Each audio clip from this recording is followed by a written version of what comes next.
The emergency room went silent in under 4 seconds. Not the kind of quiet that comes at shift change, when the chaos briefly exhales. This was wrong silence, the kind that precedes something catastrophic. 41 patients collapsed across 3 floors of Redwood Regional Hospital in Briar Falls, bodies dropping mid-sentence, mid-step, mid-breath. Their lips turned the specific blue that Claire Bennett had seen once before. Not in a hospital, not in a textbook. In a forward operating base outside Kandahar, where the air itself had become the weapon.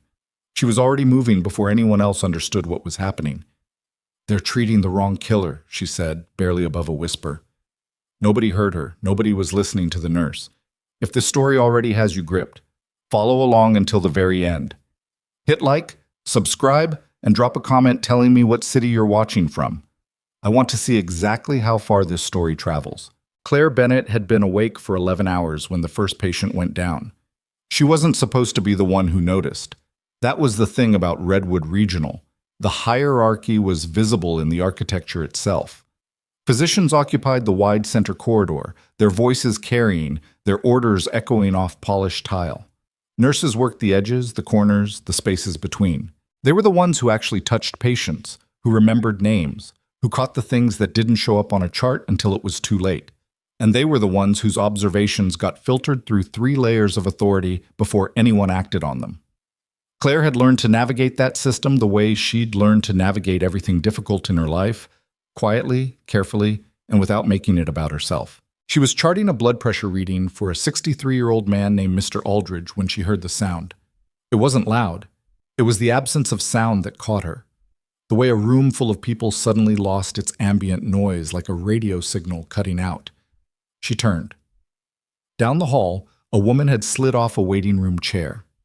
Slowly, not violently, the way people go when their muscles simply stop receiving instructions. A child 2 seats over made a sound like he was trying to yawn and couldn't finish it. Then another patient, a middle-aged man in a construction jacket, grabbed his own throat and looked at his hands as if they belonged to someone else. 41 seconds. That's how long it took for the cascade to begin.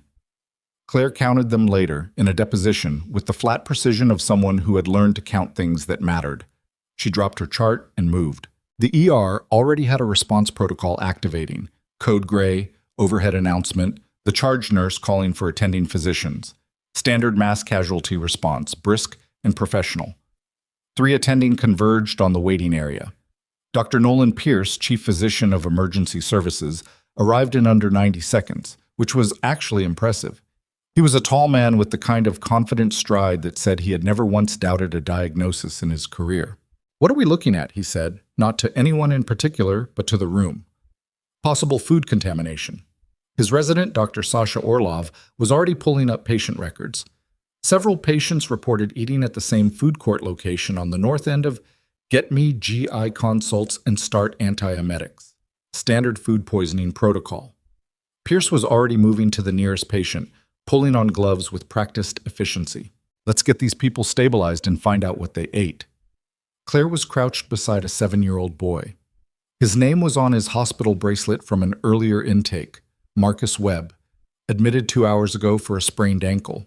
He was not supposed to be in critical condition. He was supposed to be waiting for discharge paperwork.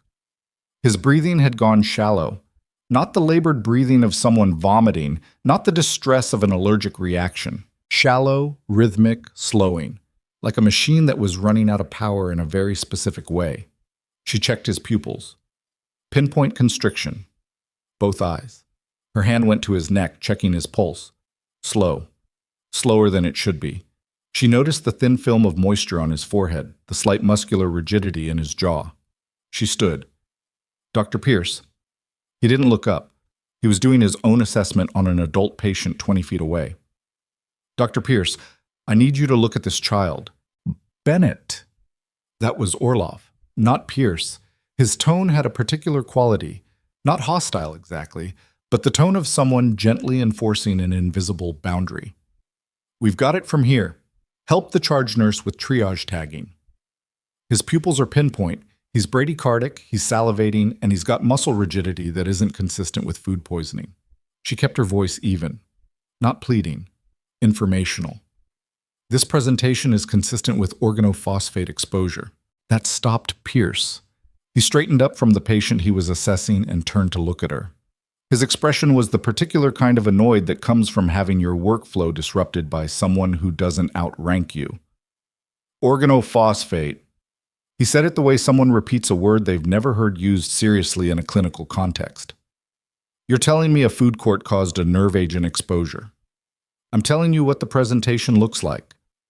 You're a nurse, Bennett. I know what I am. Then stay in your lane. He turned back to his patient. Antiemetics, GI consult, standard food poisoning protocol. Let's move. Claire looked down at Marcus Webb. His color was wrong.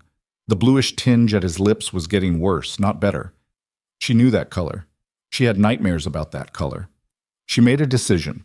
It wasn't a dramatic moment. There was no music, no swelling sense of certainty. It was actually the opposite. It was the quiet, slightly sick feeling of knowing you were about to do something that would cost you, and doing it anyway because the alternative was watching a 7-year-old boy suffocate while trained physicians treated the wrong thing. She moved to the crash cart. The atropine was there, sulfate solution, already drawn up in standard concentrations. She pulled the syringe, checked it once, moved back to Marcus, and before anyone could stop her, she had the needle in his arm. "What the hell?" Orlov's voice cut across the room. Atropine 2 milligrams for organophosphate toxicity. She was already monitoring his response, her fingers on his wrist. His bradycardia should start to reverse in about 90 seconds. The room had gone very still. Pierce was staring at her. His face had gone through 3 distinct expressions in about 4 seconds. Surprise, fury, and something underneath that she didn't have time to interpret. "Bennett, step away from that patient right now." His pupils are already showing early dilation. He's responding. I said step away. She didn't. 80 seconds passed. She was counting. Then Marcus Webb took a real breath. Not shallow, deep, ragged, the breath of someone surfacing from underwater. His color hadn't fully recovered, but the blue was retreating from his lips, and his pulse under her fingers was picking up, steadying, finding a rhythm. She looked up at Pierce. He wasn't watching the boy. He was watching her. "You just performed unauthorized medical intervention," he said. His voice was very controlled. "You administered a prescription medication without physician authorization. That's illegal." "He needed it." "That is not your call to make." Someone had to make it. The ER was quiet around them. Staff had stopped moving. Patients who were still conscious were watching. It was the particular stillness of people who don't know yet whether what they just witnessed was heroic or catastrophic, and are waiting for authority to tell them. Pierce turned to the security desk. "Get me security on the floor, now." The 2 guards who responded were named Harwick and Dell. Claire knew them both. She'd worked alongside them for 8 months, brought them coffee on slow nights, covered for Dell once when he'd needed to take a call about his kid's school. Neither of them looked at her face when they came through the door. "Dr. Pierce wants you to come with us, Bennett." Harwick's voice was careful. "There are 41 patients on this floor who may have organophosphate poisoning," she said. "They need atropine, they need pralidoxime if we have it in stock, and they need to be moved away from whatever contaminated the air supply. That's not your determination to make." Pierce had moved closer. His voice had dropped into something quieter and somehow more threatening. "You made an unauthorized intervention on a patient. You could have killed that boy. He would have died without it. You don't know that." He said it with complete conviction, the conviction of someone who had never been wrong in a way they couldn't rationalize away. "You're a nurse with a hero complex, and you just committed a federal offense in my emergency room. Harwick, I want her removed from this facility." Dell produced a zip tie from his belt. He still wasn't looking at her face. "Really?" she said quietly. Not to Pierce, to Dell. He didn't answer. The plastic braid went around her wrists. She didn't fight it, partly because fighting would not help the patients, and partly because, and this she would admit only to herself, much later, she was tired. Not just the 11-hour shift tired. The deeper exhaustion of someone who had spent years trying to be useful in spaces that kept finding new ways to make her feel like a problem to be managed. They walked her through the ER. Not quickly, not with any particular attempt at discretion. Down the main corridor, past the nursing station where her colleagues stood frozen at their monitors, past the waiting area where several patients were starting to respond to the antiemetics that were not going to help them, past the administrator's desk where a woman named Marta with reading glasses on a beaded chain watched with an expression Claire couldn't read. The automatic doors opened.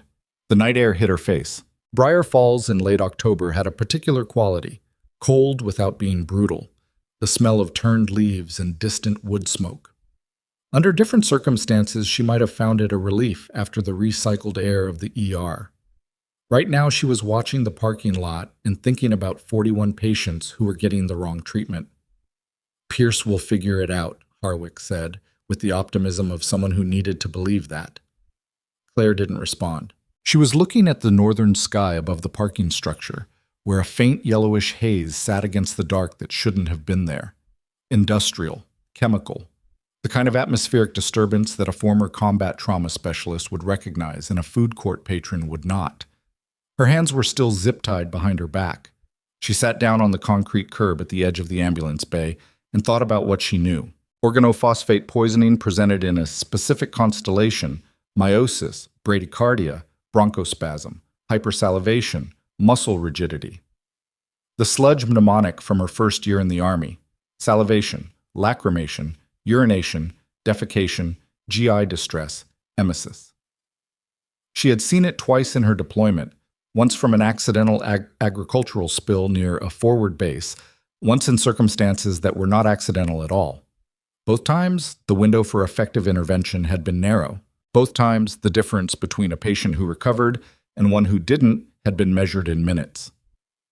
Inside Redwood Regional, 41 people were running out of minutes. She was still sitting there, working through it, when she heard the sound. At first, it seemed like it was coming from the highway. A low, sustained rumble that she felt in her sternum before she heard it with her ears. Then headlights at the far end of the parking lot. Multiple sets, moving in formation, the spacing and pace of vehicles that were not civilian. She got to her feet. The convoy emerged from the hospital's main access road. 4 military vehicles, heavy duty, the kind with reinforced panels and antenna arrays that civilian emergency services didn't use. They moved with the deliberate, unhurried certainty of units that had already assessed the situation and decided how they were going to handle it. Behind them, 2 additional vehicles in different markings. She recognized the CDC emergency response insignia on the side. They stopped at the ambulance bay. Engines idled, doors opened. The man who stepped out first was Colonel James Merritt. She recognized his rank insignia before she registered his face. Broad-shouldered, close-cropped gray at the temples, the economical movements of someone who made decisions under fire and had made enough of them that nothing rattled him anymore. He surveyed the parking lot. His gaze crossed her, moved on, then came back. He took in the zip ties, the hospital scrubs, the concrete curb she'd been sitting on. He turned to the lieutenant beside him. "Check the incident log. I want to know who made the call to remove personnel from the scene." Then he looked directly at her. "Are you Staff Sergeant Claire Bennett?" It had been 4 years since anyone had called her that. She stood straight. Old habit, older than 8 months of hospital hallways and shift differentials and being told to stay in her lane. "Yes, sir," she said. The colonel was already moving toward her. He produced a folding knife from his vest, and before she could process what was happening, the zip tie fell away. She brought her hands in front of her and looked at her wrists. Red marks from the plastic. Not serious. She'd had worse. "We have a situation," Merritt said, and his voice had the tone of someone talking to a colleague, not a civilian. "Industrial chemical release from the Halverson processing plant 3 kilometers north. Wind direction put the dispersal pattern directly over this facility's HVAC intake 2 hours ago. What's your current read on the patients inside?" She didn't ask how he knew her name. She didn't ask why military vehicles were responding to an industrial accident. Those were questions for later. Right now, there were 41 people inside receiving the wrong treatment. 41 presenting patients, possibly more not yet symptomatic, she said. Meiosis, bradycardia, bronchospasm. Classic organophosphate profile. The chief physician has them on antiemetics for food poisoning. Merritt's jaw tightened. A small movement, but she'd learned to read small movements from men who kept their faces still. "Atropine?" he said. I administered to one pediatric patient before I was removed from the floor. He was responding. The others haven't received it. Do you have pralidoxime available in this facility? It should be in the pharmacy. I don't know if it's been pulled. He turned to his lieutenant. I want a hazmat team through that HVAC system in 10 minutes. Get the pharmacy unlocked and inventory the pralidoxime stock. And I want someone to find the attending physician. He looked at her one more time. Can you walk me through that ER? She was already moving toward the doors. The automatic doors slid open to a scene that had deteriorated in the time she'd been outside. 6 more patients had lost consciousness. 2 nurses were attempting manual ventilation without the correct equipment because no one had called for the right equipment. Doctor.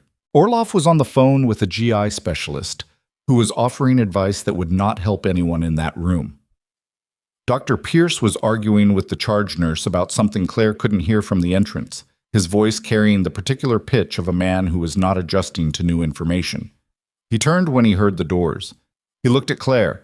He looked at the colonel and the 6 soldiers behind him. He looked at the military markings on their vehicles through the glass of the automatic doors, and something crossed his face that wasn't quite fear, more like the expression of someone who has been playing a hand confidently and is just now noticing that the other players have been watching.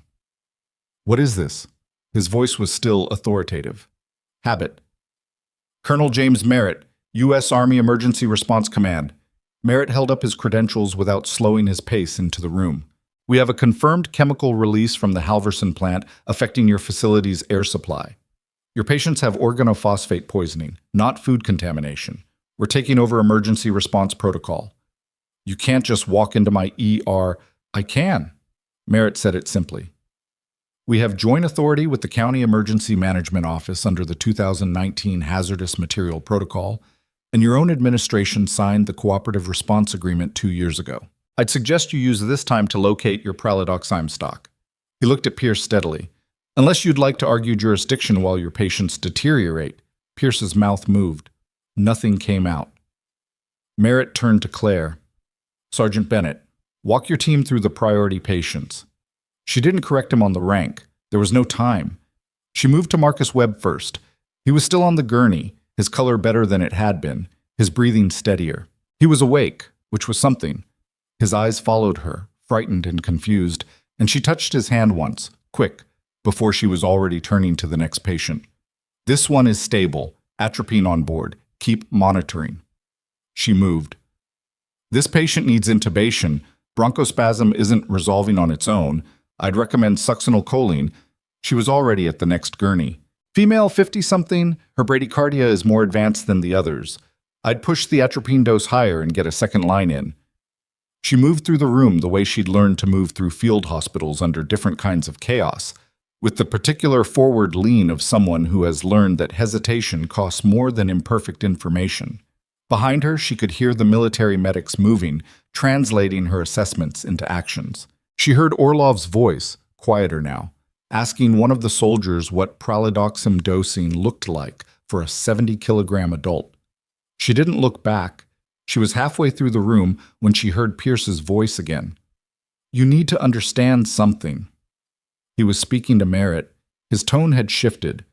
Less authority, more something that sounded like negotiation. This nurse was removed from this floor for insubordination and unauthorized medical intervention. Whatever she's told you about the situation needs to be considered in that context. She has a history of overstepping her role. Merritt didn't answer immediately. Claire heard him take 3 steps. She didn't turn around. She was checking pupil response on an elderly man named, according to his bracelet, Harold Trent. Colonel? Pierce's voice followed. I'm responsible for this facility and for what happens here tonight. What she did was, Dr. Pierce. Merritt's voice was quiet, quieter than it had been. The child on the 3rd gurney is alive because of what she did tonight. I'll be wanting to talk to you in detail when the immediate situation is controlled. Until then, I'd suggest you stay out of the way of the people treating your patients. There was a silence. Then Pierce said, carefully, I'd like to have our hospital attorney present for any— That's your right. Merritt turned away from him. Bennett, what's your count on patients still not assessed? She did the math without looking up from Harold Trent's chart. 11 that I can see. There may be additional symptomatic patients on the floors above. The HVAC pulled air to the upper wards, too. I have a team going floor by floor now. He moved up beside her. You're certain about the pralidoxamy for this population? Some of these patients are elderly. The side effect profile. The alternative is permanent cholinesterase inhibition, she said. The window is short. If we wait until we're comfortable with the risk profile, we'll lose people we didn't have to lose. He looked at her for a moment.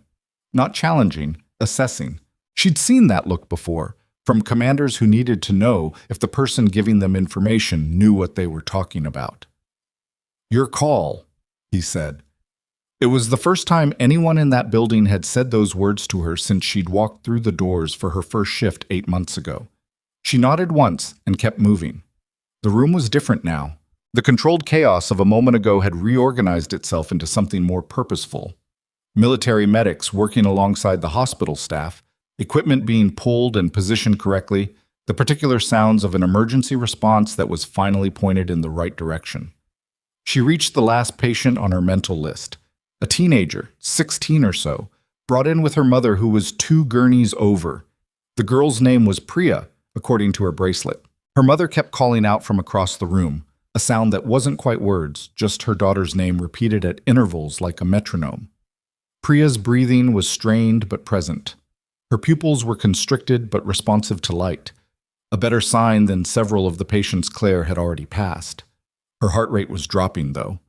Claire watched the monitor spike and fall, each cycle a little slower. She reached for the atropine, and behind her in the corridor outside the ER, she heard Pierce's voice again, lower now, different, not addressing the colonel, not addressing staff. Someone on his phone. She couldn't catch all of it. Fragments through the ambient noise of the room. Told you to move it before the quarterly. And they're going to pull the supply records. You need to... She filed it away. Right now, Priya's heart rate was what mattered. She pushed the atropine, watched the monitor. 11 seconds. Then the rate steadied. She exhaled. Across the room, Priya's mother said thank you so quietly that Claire almost didn't hear it. She didn't respond. There was still too much left to do, and responding to gratitude had never come naturally to her, a fact that had been noted in more than one performance review with the same slightly puzzled wording. Ms. Bennett performs at an exceptional level, but can seem distant with patients and families. She'd always thought the review writers were missing the point. She wasn't distant, she was focused. Those were different things. She moved to the next patient, 2. It was past midnight when the floor was finally stabilized. All 41 initial patients on appropriate treatment. 9 additional patients from the upper floors brought down and assessed, 2 of them requiring more intensive intervention than the atropine protocol could manage, transferred to the regional medical center 40 miles east with military escort. Marcus Webb was sitting up. He was eating a popsicle, red, the kind the pediatric supply kept for younger patients, and watching the activity in the room with the wide-eyed attention of a child who had absorbed a piece of information about the world that he didn't quite have words for yet. He caught Claire's eye as she passed. "You're the one who helped me," he said. She stopped, looked at him. "Yeah," she said. "The man in the uniform said you used to be a soldier." She considered how to answer that. "A long time ago." "Why'd you stop?" Another question she didn't have a clean answer for. She settled for the version that was true without being complicated. Things change. He seemed to think about this. Then, with the directness of a 7-year-old who had recently almost died and was therefore not interested in wasting words, "Are you going to get in trouble for helping me?" She looked at him for a moment. "Probably. That doesn't seem fair." "No," she said, "it doesn't." She kept moving. Pierce was in a glass-walled conference room visible from the corridor, seated across from Colonel Merritt and a woman Claire didn't recognize. Civilian clothes, government ID lanyard, the particular stillness of someone who was paid to be in rooms where other people were under pressure. Pierce's posture had changed. He was still sitting straight, still wearing the armor of his professional bearing, but something underneath it had shifted. He was answering questions, and he was choosing his words with the careful precision of someone who had just realized the terrain under their feet was less solid than they'd assumed. The woman with the government lanyard was writing things down. Claire watched for 3 seconds, then made herself move on. There were still patients to check on, medication schedules to hand off, documentation that needed to accurately reflect what had happened tonight, so that whatever came next, the investigations, the reviews, the things she'd heard in Pierce's phone fragment, had a clean record to work from. She was updating a patient chart at the nursing station when Harwick found her. He looked uncomfortable in the way that only people who have made small mistakes and know it can look. "Bennett?" He stopped a couple feet away. He was holding a pair of scissors, and after a moment he held them out to her, and she understood he meant them as a gesture. Replacement for the zip tie tool, the removing rather than binding version. I was following orders." She looked at him. "Yeah," she said. "People usually are." She went back to the chart. He stood there for another second, then walked away. The hazmat team came through the ventilation system at 2 a.m. and confirmed what she already knew. The Halverson plant, 3 kilometers north. A ruptured processing line. A failure in containment protocols that someone, somewhere, was going to have to account for. The chemical concentration in the hospital's air supply had been low enough that it took hours to produce symptomatic presentations, which explained the delayed cascade, and which also meant that the exposure had been happening long before anyone recognized it. She was thinking through the timeline when her phone, her personal cell, which she'd retrieved from her locker during a brief break, lit up with a notification. A news alert, local station. Redwood Regional Hospital praised for swift response to chemical exposure event. Hospital administration. Credited with managing mass casualty incident. She looked at the headline for a long moment. Then she put her phone face down on the nursing station counter and kept charting. At 3:17 a.m., the government woman with the lanyard came out of the conference room. She walked straight to the nursing station with the purposeful stride of someone who knew exactly where she was going and why. She set a card on this counter next to Claire's chart. "Special Investigator Diane Carver, Federal Hazardous Materials Compliance Office," she said. "I'm going to need your documentation from tonight.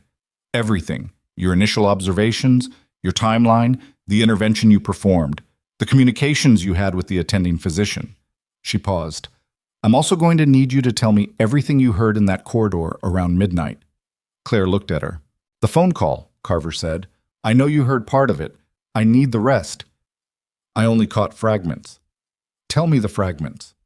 Something in the way she said it, not a request exactly, but also not a threat, made Claire understand that whatever she'd overheard Pierce saying was not going to be filed away as a personnel matter or HR complaint. It was going to feed into something larger.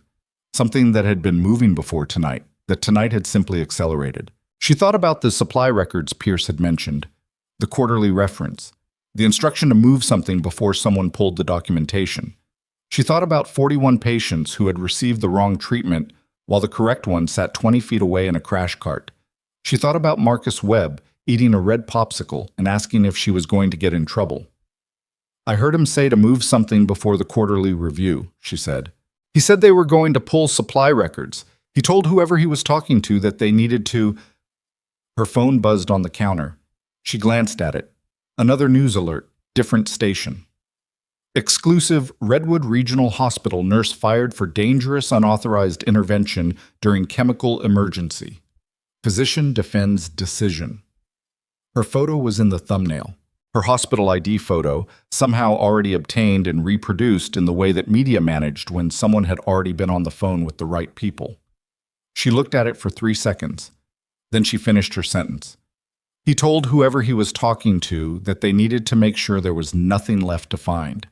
Carver wrote it down. Outside the windows of the ER, the first gray suggestion of morning was finding the edge of the sky. The hazmat team was packing equipment in the parking lot.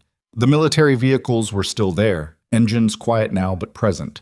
The particular presence of things that don't leave until they're finished. Inside the facility, 53 patients were alive who might not have been. Claire Bennett had been fired for 4 hours. And somewhere in the hospital's administrative wing, behind the closed door of an office whose brass nameplate read Doctor, Nolan Pierce, Chief Physician, A man who had spent 20 years building something was beginning to understand that the woman he'd had zip-tied and walked to the curb had heard exactly enough. Carver left without telling her what came next, which Claire had expected. Federal investigators didn't narrate their process. They collected, they left, and they came back when they were ready, or they didn't come back at all, and you found out what happened through a news alert like everyone else. She finished her shift documentation at 4 a.m., technically an hour past the end of a shift she'd been terminated from, working at a nursing station in a hospital that had formally expelled her from its premises roughly 6 hours ago. Nobody asked her to leave again. Nobody seemed entirely sure what the protocol was for a situation where the person you'd fired turned out to be the only reason half your patients were still breathing. She drove home in the gray pre-dawn and sat in her car in the parking lot of her apartment building for 12 minutes before going inside. Not crying, not shaking, just sitting with the particular flatness that settles after adrenaline has burned through completely, leaving nothing interesting behind. Her apartment was exactly as she'd left it. Small, functional, the walls still mostly bare after 8 months because she hadn't fully decided if Briar Falls was the kind of place she was going to stay. A running watch on the kitchen counter, a library book 3 weeks overdue on the coffee table. She'd developed the habit, somewhere in her 20s, of not accumulating things she'd have to pack in a hurry. She set her keys down. She did not look at her phone again. She slept for 4 hours, which was not enough, and was what she had. The voicemail started at 7 a.m. She listened to them in order while making coffee. The hospital's HR department, which surprised her with its efficiency. A formal notice of termination effective immediately, citing unauthorized medical intervention and insubordination, delivered in the measured tone of someone reading from a legal template. Her union rep, a man named Gordon Bryce, whom she'd met once at an orientation, and who now sounded genuinely alarmed in a way that suggested he'd already heard something. 2 unknown numbers she didn't answer, then a number she recognized. Dr. Yemi Ashford, one of the attending physicians who had been on shift last night. Yemi was 52, Nigerian-American, with a kind of steady competence that didn't require announcing itself. She had not been in the ER during the worst of it. She'd been managing a patient on the 2nd floor. And she'd come down afterward when the military response was already underway and had spent the rest of the night working alongside Claire without comment. Her message was short. "Call me when you're up. I want you to hear something before you see it somewhere else." Claire called her back. "The hospital issued a statement this morning," Yemi said. "They're characterizing last night as a successful rapid response event managed by the administration and medical staff with support from emergency services." Pierce is quoted. A pause. "You're not mentioned." Claire poured her coffee. "Okay. Claire, you saved over 50 people. 47 who received atropine. The other 6 were managed by the military medics." "That's not..." Yemi stopped. "You're doing that thing where you make it about the numbers instead of the point. The point is, the patients are alive." "The point," Yemi said, and her voice had a particular quality. Careful, deliberate. The voice of someone who had spent a career choosing words in rooms where the wrong ones had consequences. "Is that a man who fired you and had you physically removed from the building is currently being quoted in a press release about what a great job the hospital did last night. And the federal investigator who was here until 3 a.m. is not in that press release. And your name is not in that press release." A brief silence. "What did Pierce say exactly?" Claire said. She heard paper moving. Yemi must have printed it. "He said, and I'm quoting, 'Our team's swift implementation of emergency protocols last night is a testament to the training and leadership that defines Redwood Regional's standard of care. We are grateful to county and federal emergency services for their support, and to the dedicated medical staff who ensured every patient received the best possible treatment." Claire drank her coffee. It was too hot, but she drank it anyway. "Every patient," she said. "Every patient," Yemi confirmed. "He had them on antiemetics." "I know. For food poisoning." "I know, Claire." Another silence. Not uncomfortable. More like 2 people who had both independently arrived at the same conclusion and were giving each other a moment to sit with it. "What are you going to do?" Yemi said. Claire thought about Carver's card on the nursing station counter. She'd put it in her pocket before she left. It was in the pocket of her scrubs, which were now in her laundry basket. "I don't know yet," she said, which was honest. She fished the card out of the scrubs before she started the laundry. She set it on the kitchen counter next to her keys and looked at it while she ate toast and planned the day. The day did not go the direction she'd planned. By noon, her photo was on the front page of the Briar Falls Courier's website. Rogue nurse fired after interfering with chemical emergency response. The story was thin, a quote from the hospital communications office, a reference to unauthorized administration of prescription medications, a careful framing that stopped just short of saying she'd harmed anyone while conveying the strong impression that she might have. By 1 p.m., that story had been picked up by 2 regional outlets. By 2 p.m., Gordon Bryce from the union called again, and this time she answered. "I want to be straightforward with you," Gordon said. He had a Brooklyn accent and the rapid-fire delivery of someone who had dealt with hospital administration for 20 years and had learned to talk fast because they talked faster. "You've got a firing that we can absolutely contest, and I think we'd win on wrongful termination grounds given the circumstances.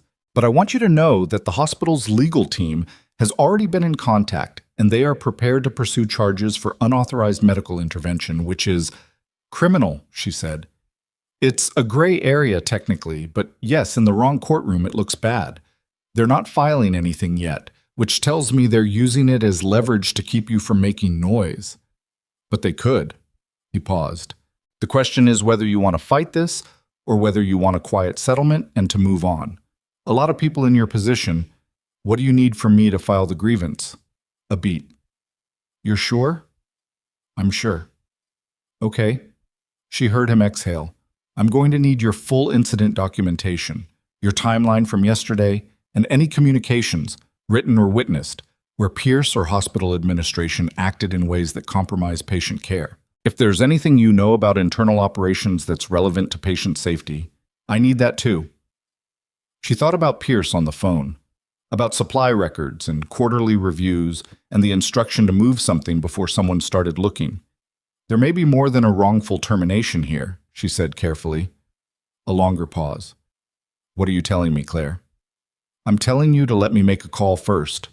She hung up and dialed Carver's number. It rang 4 times before going to voicemail. She left a message, her name, her number, and the words, "I have more information. Please call me back today." Then she sat down at her kitchen table and started writing, longhand on a legal pad because she didn't trust her laptop for something like this. The full account of what she'd heard in that corridor. The fragments Pierce had said into his phone at midnight, the specific words she could be confident of, the ones she was less certain about marked as such. The supply records reference, the quarterly review, the instruction to make sure there was nothing left to find. She wrote for 2 hours. When she was done, her hand ached and she had 8 pages in her cramped, slanted handwriting, the same handwriting she'd used for field reports in a different context entirely. She was reading back through it when her doorbell rang. She wasn't expecting anyone. She looked at the time, 4:23 p.m. She went to the door and checked the peephole out of habit, and what she saw was 2 men in civilian clothes with the particular posture of people who were not salespeople and were not neighbors. She opened the door. The one in front held out credentials. "Miss Bennett?" "Special Agent Torres, FBI. This is Agent Nakamura. We'd like to talk with you about Redwood Regional Hospital." She looked at them for a moment, then she stepped back to let them in. They sat at her kitchen table, Torres and Nakamura on one side, her on the other, the legal pad face down without her having made a conscious decision to turn it over. Torres was mid-40s, methodical, the kind of person who had probably been methodical since childhood. Nakamura was younger, took notes on a tablet, and said very little. "We've been in contact with Investigator Carver's office," Torres said. "She indicated you had information relevant to an ongoing federal investigation. I left her a voicemail this afternoon. She hasn't called back. She's in a briefing. She asked us to come ahead." He opened a folder. "You were employed at Redwood Regional for 8 months, correct?" 7.5. During that time, did you have occasion to observe irregularities in the management of emergency supplies or pharmacy inventory?" She looked at him. "That's a specific question. It's one we have a specific reason to ask." She picked up her legal pad and set it on the table between them, right side up. "I wrote this out about an hour ago. You should read it before I say anything else because I want to be clear about what I'm certain of versus what I'm inferring." Torres took the pad. He read quickly. His expression didn't change much, but twice he paused and went back a line, which told her those were the parts that mattered. He set the pad down. "The phone call," he said. "What time exactly?" "Between midnight and 12:15. I was at the far end of the ER updating a patient chart. He was in the corridor outside." "Could you identify his voice with certainty?" "Yes." "Would you be willing to make that identification in a formal context?" She thought about what formal context meant. Depositions, courtrooms, the particular kind of exposure that came from being the person who had made something happen that powerful people did not want to have happened. She thought about being zip-tied and walked to the curb. She thought about a press release that did not include her name. "Yes?" she said. Torres nodded once, made a note. "Ms. Bennett, I want to give you some context that will help you understand the scope of what you may have walked into last night." He glanced at Nakamura, who gave a small nod and then looked back at her. "Redwood Regional Hospital has been under federal investigation for 14 months. The investigation concerns falsification of safety records, diversion of emergency pharmaceutical supplies, and fraudulent billing related to county emergency response contracts." She was quiet for a moment. 14 months. Correct. "And last night?" "Accelerated the timeline considerably, yes." He closed the folder. "The exposure event created a situation where the evidence we'd been building toward would either come to light or disappear, depending on who was in control of the response." He looked at her steadily. "It seems you had something to do with which of those things happened." She thought about that. "I was trying to keep a 7-year-old from dying," she said. "I understand." And he said it in the tone of someone who actually did, which she hadn't expected. "What you may not realize is that the pharmaceutical supplies that should have included adequate emergency antidotes for a mass exposure event of this type, the pralidoxime stocks specifically, had been significantly depleted in the 6 months prior. The paperwork showed normal inventory levels. The actual shelves were at about 30% of reported capacity." A cold clarity settled over her. She had noticed during the response that the pralidoxime stores were lower than they should have been. She'd adapted the treatment protocol accordingly, stretching what was available across the most critical patients. She'd attributed it to supply chain issues, the kind of chronic underfunding that hospitals managed quietly, because acknowledging it publicly created liability. "Where did it go?" she said. "That's what we're establishing," Torres said. "But based on the phone records and financial documentation we've gathered, we believe Dr. Pierce was part of a network diverting controlled emergency pharmaceutical supplies and billing the county for inventory that had been sold privately." He paused. "The night of a mass exposure event, when those supplies would have been urgently needed and their absence would have been undeniable, was apparently the night his internal contact decided they needed to move whatever documentation remained." She sat with that for a long moment. "He let them get worse," she said. She wasn't asking, she was working through it. "The patients. He knew. He may not have known it was organophosphate specifically, but he knew the treatment he was ordering wasn't going to work. And every minute they weren't getting the right treatment was a minute his people had to—" "We're not in a position to confirm motive at this stage," Torres said carefully. "I'm not asking you to." She stood up. She needed to be standing. "I'm saying I understand what I'm looking at." He let her have a moment. Then, "Ms. Bennett, we're going to need you to come in formally, tomorrow morning, if possible. We'd also like your consent to record any communications you receive from hospital personnel, Pierce or otherwise. You should know that the hospital's legal team will likely make contact soon, possibly with a financial offer designed to—" Her phone rang. She looked at it. Briar Falls area code. Number she didn't recognize. "Can I take this?" she said. Torres gestured. "Go ahead." She answered. "Ms. Bennett." The voice was smooth, unhurried, with the particular elocution of someone who had spent a career in rooms with good acoustics. "My name is Richard Oates. I represent Dr. Pierce and Redwood Regional Hospital Administration in matters of personnel and legal affairs. I'm calling to discuss the possibility of a mutually beneficial resolution to last night's unfortunate events." She didn't look at Torres, but she was aware of him. "I'm listening," she said. "The hospital recognizes that last night was an extraordinary situation and that you acted with what you believe to be the patient's best interest in mind. We respect that. We'd like to offer a settlement that reflects our appreciation of your service, makes you whole financially for the disruption to your employment, and allows both parties to move forward without further. How much? She said. A brief pause. He hadn't expected her to be direct about it. We would propose a figure in the range of $80,000 in exchange for a standard non-disclosure agreement and a mutual understanding that last night's events not be discussed publicly or with any investigative body. She let the silence run for 3 seconds, long enough that he'd wonder what she was thinking. I'll need to think about it, she said. Of course, we'd ask that you give us an answer within 48. Goodbye, Mr. Oates. She hung up. Torres was watching her with the expression of someone doing math. Did they just offer you money to stay quiet? He said. $80,000. He looked at Nakamura. Make a note of that. It's on there, Nakamura said, without looking up from his tablet. I'm going to need you to be careful, Torres said, returning to her. If Pierce or his legal team believe you're cooperating with us, they may move quickly on options they haven't used yet. The criminal complaint framing, the unauthorized medical intervention, could be activated. It's a pressure tactic, but it's not nothing. Your career is on the line in a real way, and I'd be doing you a disservice if I didn't say that. She looked at him. Dr. Pierce had 47 people receiving the wrong treatment while he made phone calls about covering up pharmaceutical theft. Torres waited. My career is not what's on the line here, she said. He nodded, slowly, once. Tomorrow morning, then. I'll send you the address. She walked them to the door. Nakamura went first. Torres paused in the doorway. For what it's worth, he said, the first patient you treated, the child. The pediatric toxicology team's assessment was that without early atropine administration, given his body weight and the concentration of the exposure, he had roughly a 20-minute window.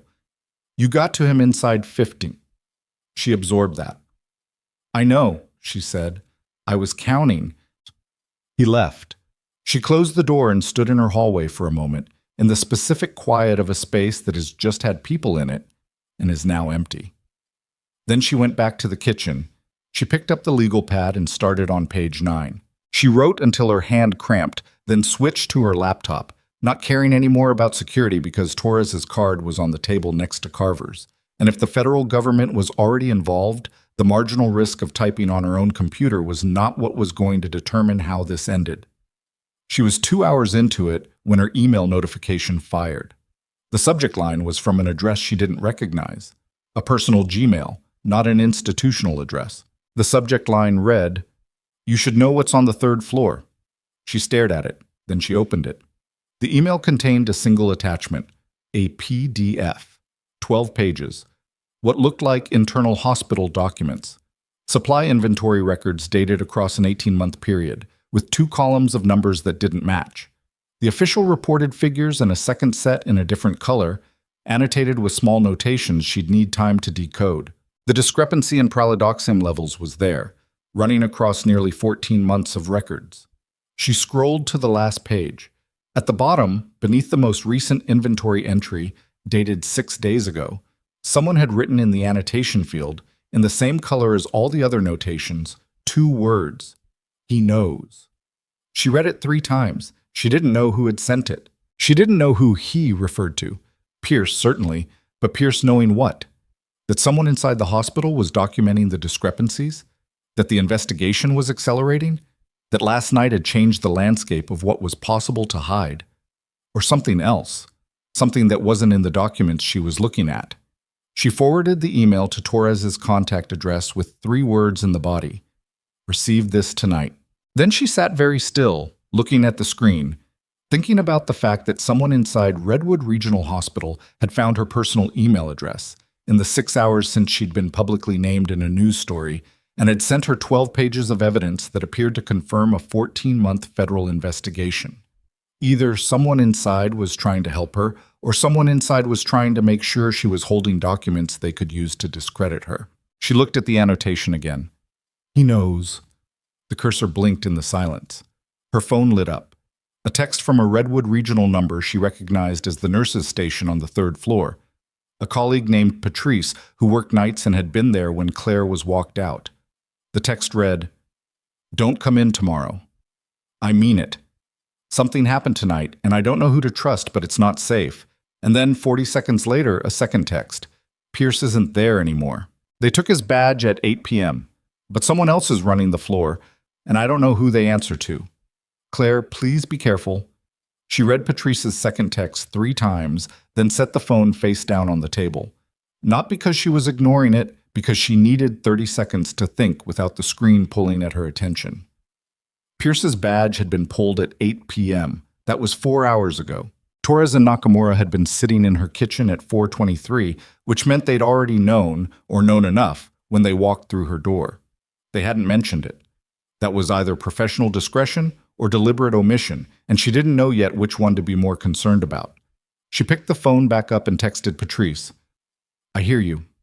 Don't send anything else from that number. Are you safe? The response came in under a minute. Yes, just scared. Stay home tomorrow if you can. She thought for a second, then added, You didn't send me anything tonight. Okay? A pause. Then, okay. She forwarded Patrice's text to Torres with the same 3-word message she'd sent with the documents. Received this tonight. Then she put the phone on the charger, made herself eat something. Crackers, half a container of hummus. The kind of meal that happens when someone is operating on 4 hours of sleep and hasn't thought about food in 16 hours. And sat back down at the laptop. The inventory documents were still open.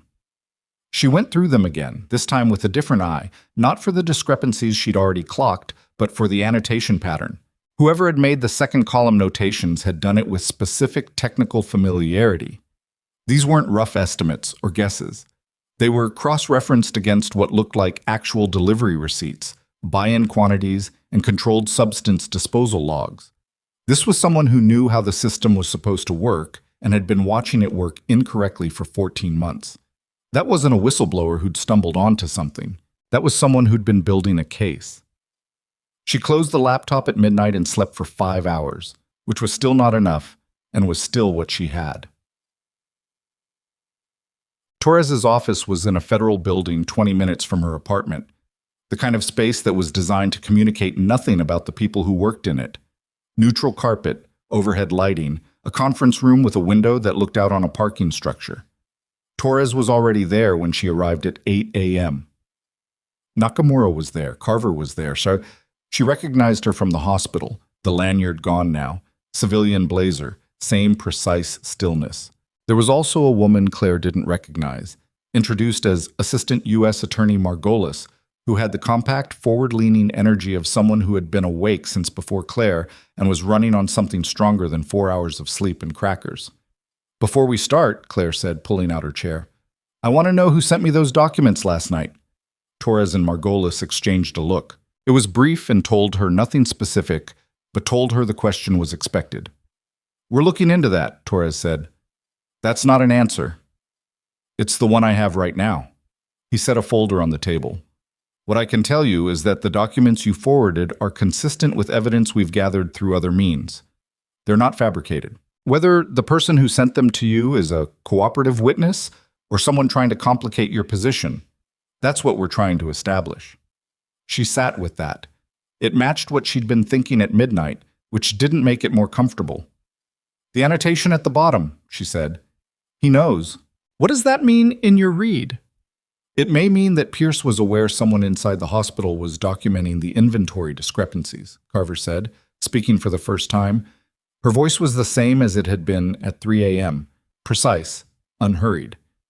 If so, that person's situation changed significantly when Pierce's badge was pulled last night. Because Pierce panicking is more dangerous than Pierce in control, Claire said. Correct. So whoever sent this to me is either trying to get their documentation into federal hands through an indirect channel, or they're trying to get you to act on information that would put you in a position they can exploit, Margolis said. Yes, we're aware of both possibilities. She opened her own folder. Ms. Bennett, we'd like to move quickly this morning. The reason for that is that the hospital board is meeting at 10 o'clock. And based on what we know about the agenda, decisions will be made at that meeting that could affect the evidence landscape significantly. Claire looked at her. What kind of decisions? The kind that involve which records get archived, which contracts get suspended, And who gets designated as the responsible party for last night's incident response? Margolis paused. If Pierce is being offered as a sacrifice to protect the broader network, the board meeting is where that happens. The word network had the specific weight of something that had been used in many prior conversations in this room. Not Pierce and a contact. Something larger. How large? Claire said. 3 facilities, Torres said. Redwood Regional, a long-term care facility in the county's eastern district, and a private surgical center. Same ownership group, same pharmaceutical supplier, same billing contractor. The supply diversion was running across all 3. Last night's exposure event happened to land at Redwood Regional, which is the one with the highest volume and the most visible patient population. He looked at her. Which is also why last night's response mattered as much as it did. If your patients had died, if the response had been slower, the contamination event might have been classified as a Halverson plant liability issue, the hospital's role in the inadequate supply levels would have been buried, and the investigation we've been building for 14 months would have been significantly harder to prosecute. She absorbed that, because dead patients in an industrial accident look different than dead patients who didn't receive the medication that should have been on the shelf. Yes. She thought about Marcus Webb eating a red popsicle.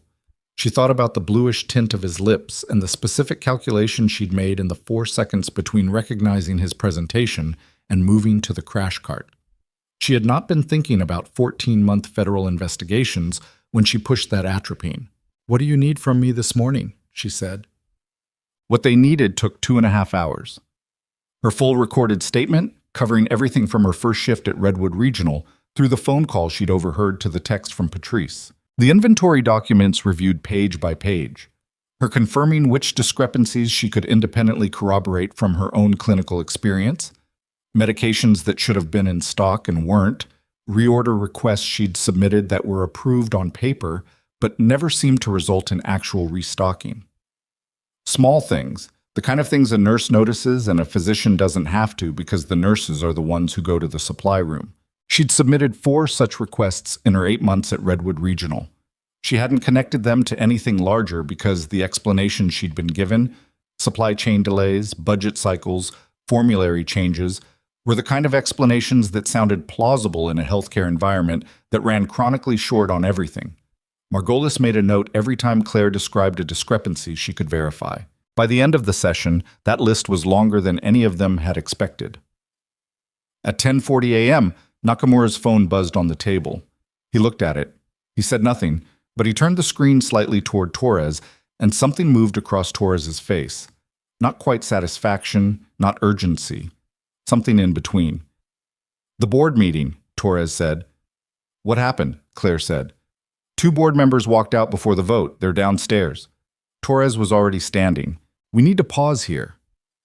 She waited in the conference room alone for 18 minutes, which was long enough to finish her coffee and stare at the parking structure through the window, and think about the fact that 2 board members walking out of a hospital meeting and going to a federal building at 10:40 on a Wednesday morning meant that the architecture of whatever Pierce had been running was starting to collapse from the inside. When Torres came back, he had a different quality of focus, tighter, faster. "I'm going to be direct with you," he said, not sitting down.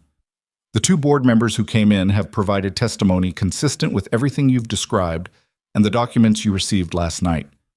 They've also provided information that extends the timeline and the scope beyond what we'd confirmed. Pierce was not acting alone within the hospital. His pharmacy director, a man named Scholl, was the internal operator.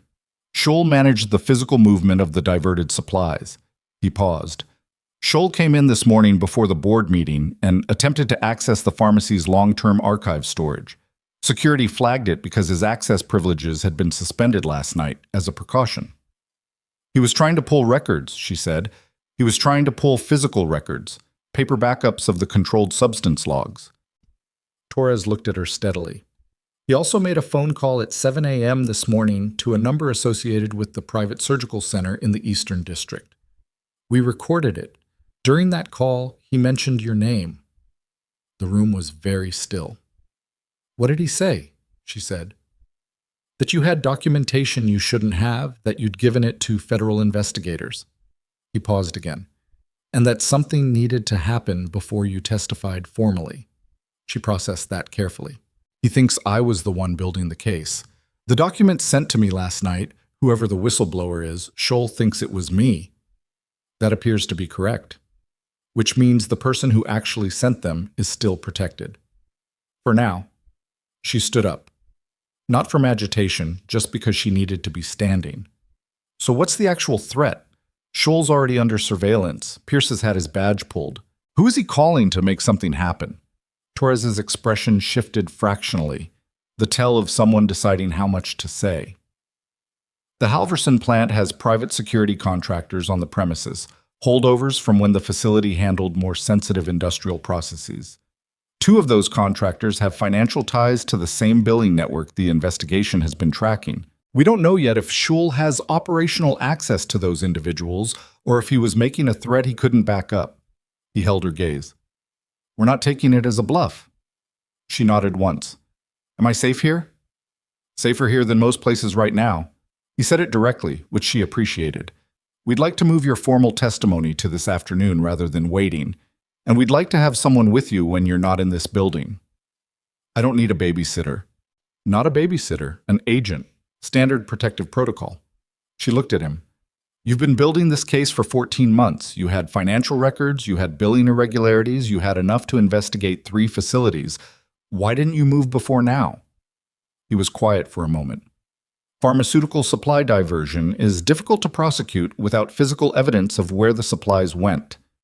We knew what was missing. We didn't have the destination. The billing contractor is overseas. Jurisdiction issues, interagency coordination, things that take time. He paused. Last night created a situation where the gap between reported inventory and actual inventory became impossible to explain away in real time, in front of military and federal witnesses during an active mass casualty event. She understood what he wasn't saying. You needed a crisis to make the evidence undeniable. We needed the evidence to surface in a context where it couldn't be archived or amended before we could act on it. He said it carefully, the phrasing of someone who had spent a long time thinking about how to talk about this.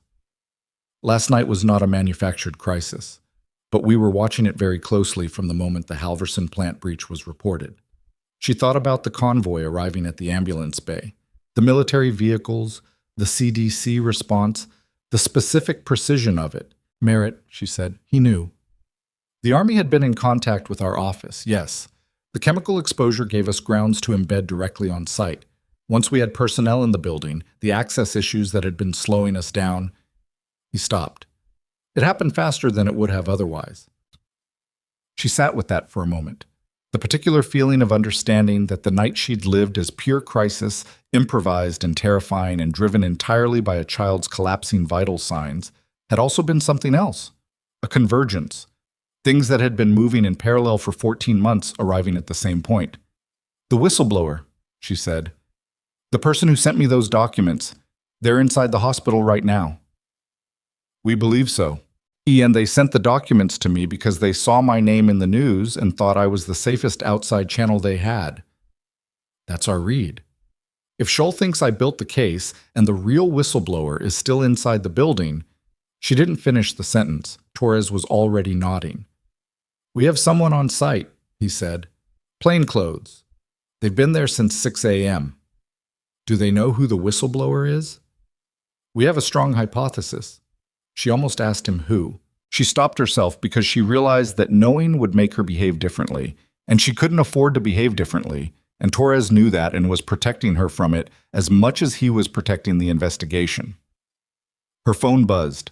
She had 3 missed calls from the same unknown number, while she'd been in the testimony session. No voicemails. She showed Torres the screen. He looked at Nakamura. Pull the number. Nakamura pulled it in under 40 seconds. He looked up. Registered to a burner purchased at a convenience store in the Halverson plant's zip code 6 days ago. 6 days ago. Before the breach. Before last night. Whoever had that phone had been anticipating the need for it before any of this became public. Can you call it back? Torres said to her. She looked at him. Right now? Yes. She dialed. It rang twice. Rang. A voice she didn't recognize, male, middle-aged, with the slightly hoarse quality of someone who hadn't slept, said, Ms. Bennett, I wasn't sure you'd call back. Who is this? She said. Someone who's been watching what Schul and Pierce have been doing for 2 years. A pause. I'm the one who sent you the documents last night. She met Torres's eyes. He was already gesturing to Nakamura, who was typing rapidly. What do you want? She said. I need to meet you. In person, not a federal building. Another pause, shorter. Because what I gave you last night isn't everything. There's a second set of records. Physical, not digital. And they don't just cover the pharmaceutical diversion. She waited. They cover what happened to the patients who didn't make it, the voice said. The ones whose deaths were attributed to complications or pre-existing conditions, going back 3 years. His voice dropped. It wasn't just supply theft, Ms. Bennett. Some of those patients didn't get the care they should have gotten because making them wait, letting them decline, made certain insurance decisions easier. Pierce knew. The board knew. And the paperwork was clean because Scholl made sure it was clean. The conference room was very still. Where? She said. There's a diner on Marsh Road, 2 miles from the hospital. Booth in the back. A pause. Come alone. If I see anyone else, I walk, and everything I have walks with me. The line went dead. She lowered the phone. Nakamura had the trace running, but she could tell from his expression it wasn't going to give them a location fast enough to matter. Torres looked at her. His face was controlled, but underneath it something had shifted. The expression of someone whose timeline had just been compressed dramatically by information he hadn't had 60 seconds ago. Patients who were allowed to decline, she said. 3 years. I heard, he said. This isn't just theft. She was still holding the phone. If he has documentation of that, I know what it means. He looked at her steadily. You're not going to that diner alone. He said, I heard what he said. We'll keep a perimeter, no visible presence. You'd be wearing a wire and we'd have eyes on every entrance. He paused. But I need you to understand what you're walking into. If what this person is describing is accurate, the scope of this case just changed. The people with something to lose got larger in number and higher in consequence. And the phone call Schul made this morning about you becomes more significant, not less. She looked at the phone in her hand.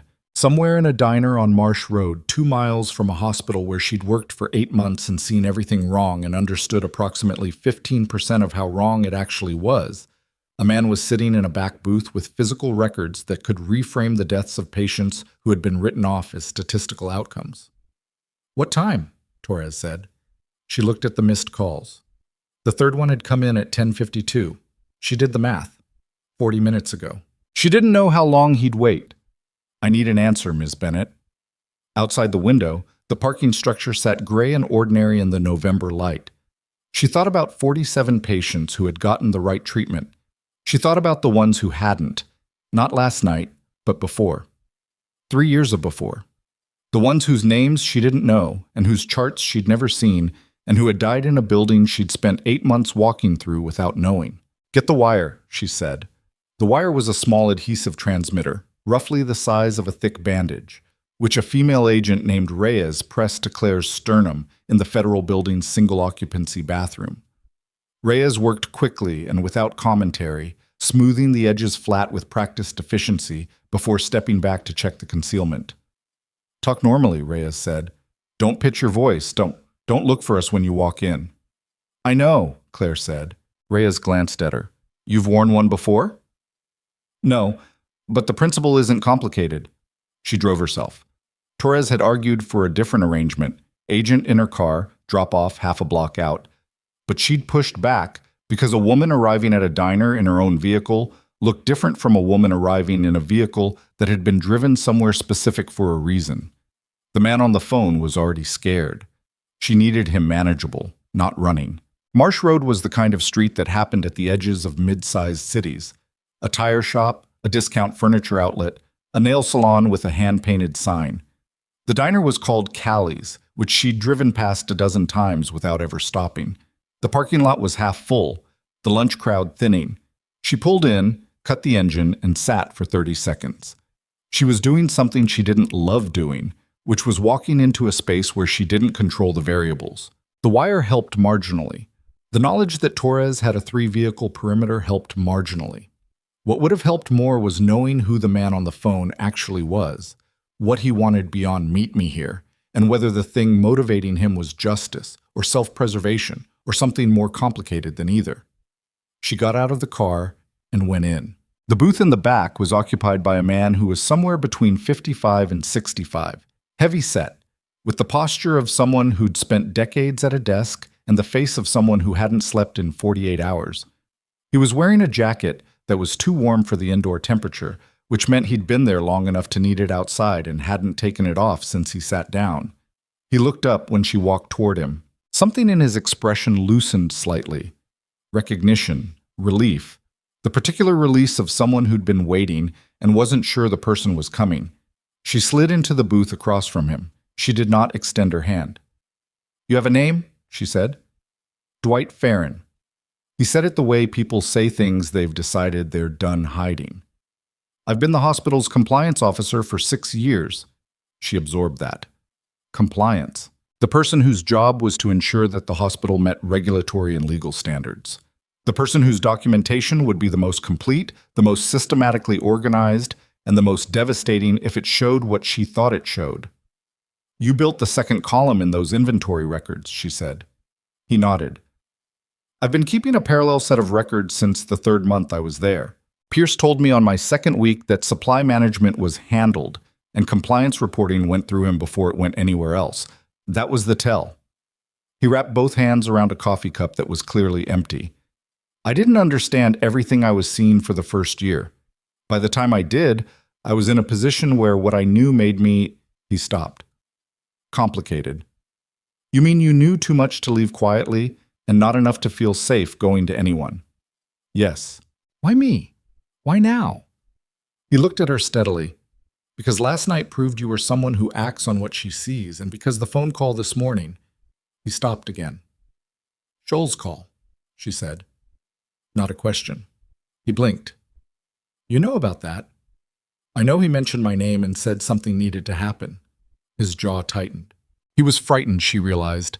Not situationally frightened the way anyone would be, but the deep long-term frightened of someone who has been living with a piece of dangerous knowledge and has never fully adapted to the weight of it. He called someone at the Halverson plant, a man named Galt, who runs private security there. I know that because I've seen Galt's name in the financial records. He's one of the distribution endpoints. The diverted pharmaceuticals move through a logistics company that Galt controls. "Torres knows about Galt," she said. "Does he know that Galt was at the hospital this morning?" She kept her expression level. "What time?" 7:30. He came in through the loading dock, Wukao. I saw him on the security monitor from my office. He met with Scholl for 11 minutes and then left." Farron's hands tightened on the empty cup. "I have the security footage. It's on a drive." He reached into his jacket pocket and set a small external hard drive on the table between them. "This has everything. The inventory parallel records, 31 months of them. The patient outcome cross-referencing, which cases were flagged for insurance delay and which of those patients subsequently deteriorated. Billing records that show the patterns." He exhaled. "And the security footage from this morning." She looked at the drive. She didn't touch it yet. "You said some of those patients' deaths weren't just supply theft," she said. "You said they were allowed to decline." He closed his eyes briefly. When he opened them, something had shifted. Less frightened, more something she didn't have a clean word for. Tired, maybe, in the same specific way she'd felt sitting on the curb outside the ambulance bay at midnight. The exhaustion of someone who has been holding a weight a long time and is finally putting it down, regardless of what that costs. "There were 11 cases in the past 3 years," he said. "Patients whose treatment decisions were influenced by insurance status in ways that aren't legal and aren't defensible. In 3 of those cases, the treatment delays contributed to deaths that the medical record describes as natural progression of underlying conditions." He paused. Pierce signed off on all 11. The attending physicians in most cases didn't know the full picture. They were making decisions based on information about resource availability that wasn't accurate. The inaccuracy was manufactured. She sat with that. 11 patients, 3 dead. "Give me the drive," she said. I'm going to take it to the federal agents who are currently sitting in 3 vehicles on this street, and you're going to come with me to the federal building, and you're going to give your full testimony this afternoon. That's what happens next. She met his eyes. I'm not in a position to offer you anything. I'm not a prosecutor, and I don't know what they'll give you for cooperation. But I can tell you that whatever they offer is better than what happens if Galt knows you have this drive.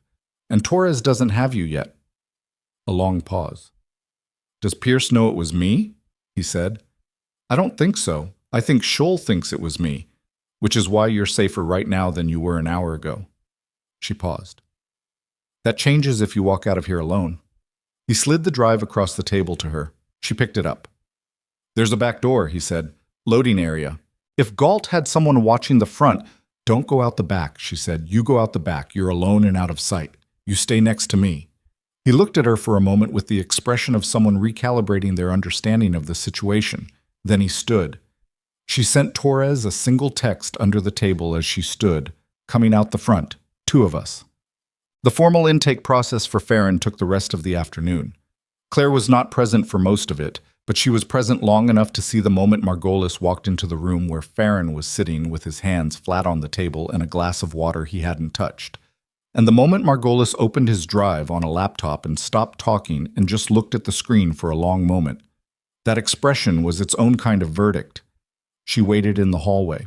Torres came out at 3:45 with the look of someone who has been building a wall for a long time and has just placed the final stone. The patient outcome data, he said, not preamble. It's consistent with billing records we already had that we couldn't interpret. We knew money was moving in a pattern that suggested insurance manipulation, but we couldn't connect it to clinical decisions. This connects it. He leaned against the wall. 3 deaths. Possibly a 4th that will need a medical examiner to assess. She looked at the floor for a moment. Pierce is still in the building, she said. She meant the hospital. He was removed from the premises last night. He hasn't been arrested yet. We've been moving carefully to avoid triggering the network to scatter before we had the full picture. That changes now. He straightened. Margolis is drafting the warrant applications this evening. We're looking at arrests tomorrow morning across all 3 facilities simultaneously. Scholl, Pierce, 3 board members who have been identified through Farron's records, and Galt. He paused. Galt is a complication because he has resources and he knows the investigation has accelerated. We're moving on him at the same time as the others, but he's the variable. The security footage from this morning. Yes, that's the link we needed between the pharmaceutical distribution network and the hospital administration. Without it, we had financial connections that a good defense attorney could characterize as coincidental. With Galt physically in the hospital meeting with Scholl the morning after a federal chemical response. He shook his head. There's no coincidental version of that. She exhaled slowly. What do you need from me tonight?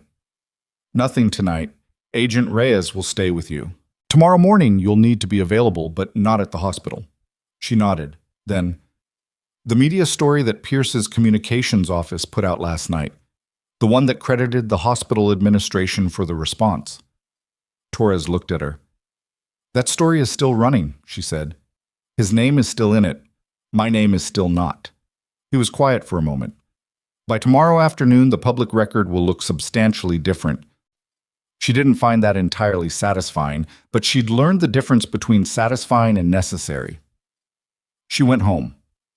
Reyes stayed in a car outside her building, a fact Claire was aware of but didn't focus on. She ate an actual meal for the first time in 30 hours.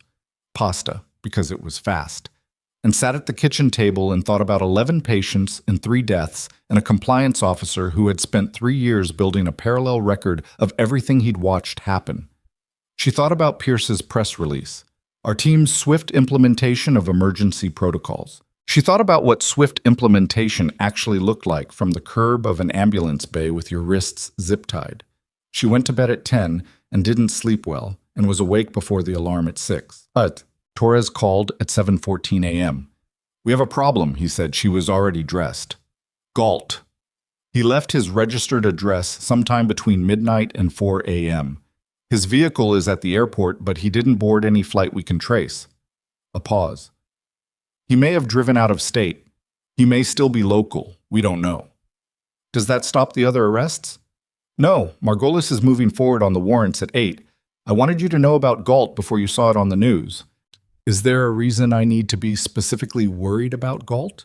Or is this standard protocol? A pause that was slightly longer than she would have liked.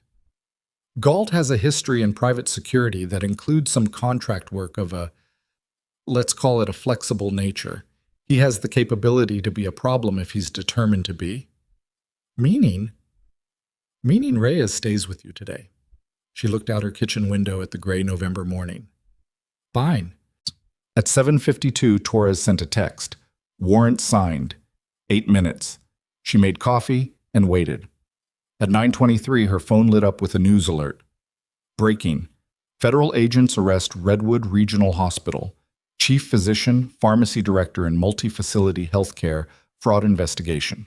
She read the headline twice. Then she read the story, which was thin at first. The speed of breaking news, facts emerging faster than anyone could organize them. Pierce arrested at his home in Mill Haven at 8:02 a.m. Schul taken into custody at a secondary location. 3 board members brought in simultaneously at separate addresses. Federal charges including healthcare fraud, pharmaceutical supply diversion, and her stomach tightened slightly when she saw this in print, even though she'd known it was coming. 2 counts of criminal negligence in connection with patient deaths. By 10 a.m., the story had expanded to include Halverson plant connections and the name Galt, whose whereabouts were described as unknown. By 10:30, Redwood Regional had released a statement, not Pierce's measured administrative prose this time, but a stilted, lawyer-heavy paragraph that said essentially nothing, while acknowledging that the hospital was cooperating fully with federal investigators. By 11, Yemi Ashford had called twice. Claire answered the second one. "Are you watching this?" Yemi said. "Yes." Pierce was arrested at home. His wife is apparently telling every news camera in the county that he's innocent and this is politically motivated. A pause. Nobody believes her. How's the hospital? Functioning, technically. Yemi's voice had the quality of someone choosing careful words. The medical staff are fine. The administrative staff are. A lot of them are scared, and some of them are angry, and a few of them are both. There's a federal team here doing records audits. They're polite, but they're everywhere. She paused again. Orlov told me something this morning. What? He said that when he went back to check Marcus Webb's chart last night, he ran the counterfactual through the toxicology system. What the outcome would have looked like if the initial atropine hadn't been administered when it was. Yemi stopped. He didn't need to do that, Claire said. No, but he did. And he wanted me to tell you. She stood at her kitchen window and said nothing for a moment. I'll be back in the building soon, she said, in some capacity. I know, Yemi said. Everyone knows. Pierce's attorney held a press conference at 1 p.m. on the steps of a building that was neither the courthouse nor the hospital, which was the kind of spatial choice that communicated something about confidence. The attorney's name was not Oates. Oates handled personnel matters, apparently, and criminal defense was a different category requiring a different kind of expensive. This one was named Falk, who had the groomed aggression of a litigator who had won cases he probably should have lost and knew it. Falk described the charges as politically motivated and built on the testimony of disgruntled former employees. He used the phrase weaponized compliance reporting with the confidence of someone who had workshopped it. He mentioned Claire by name once, describing her as an individual with a documented pattern of insubordination and unauthorized clinical intervention whose characterizations of events were colored by personal grievance. She watched the clip on her phone.